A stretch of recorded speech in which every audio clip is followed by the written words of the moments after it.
Donc, si elle comprend bien la préoccupation de Silatia, son système est établi de cette manière-ci. Donc, elle a un solide qui se déplace à une vitesse V1 et qui va percuter un autre solide qui est au repos. Maintenant, après le choc, on va faire comme ça, après le choc, l'autre solide, le solide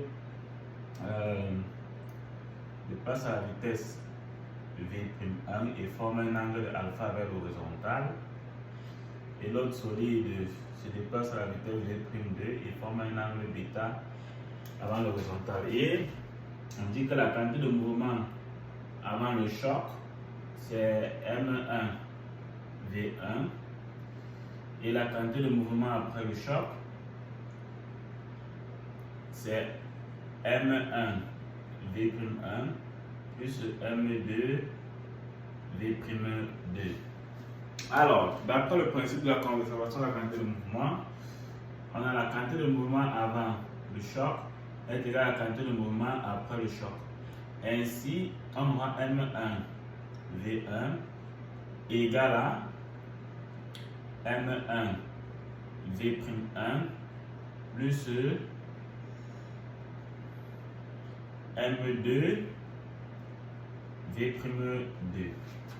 Ici, il faut faire donc ressortir le système à travers quoi?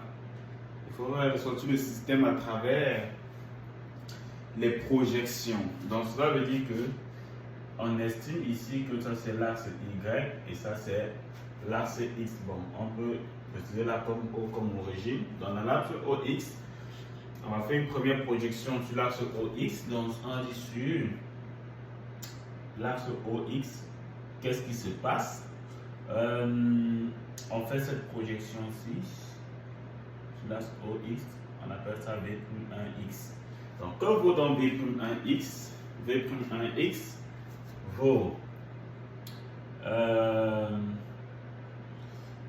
crois, V'1X, ça va faire le cosinus de alpha, donc ça va faire donc M1 V'1 cos de alpha égale à, non, je ne pas V'1X, V1 autant pour moi, ça fait M1 V1 parce que V1 va dans le sens des abscisses. Et ici, ça fait M1 V'1 cosinus de alpha plus M2. Pour V2, c'est la même chose. Ça va faire V'2 cosinus de bêta. Voici donc première équation.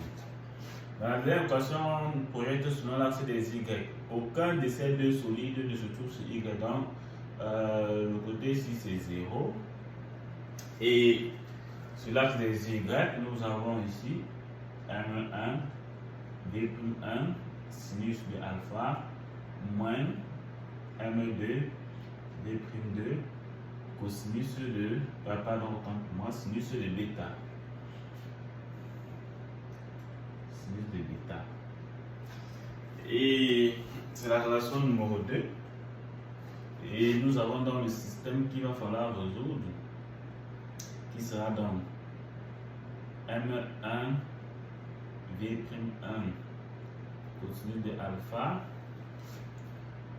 plus M2, on va écrire ça un peu plus en dessous.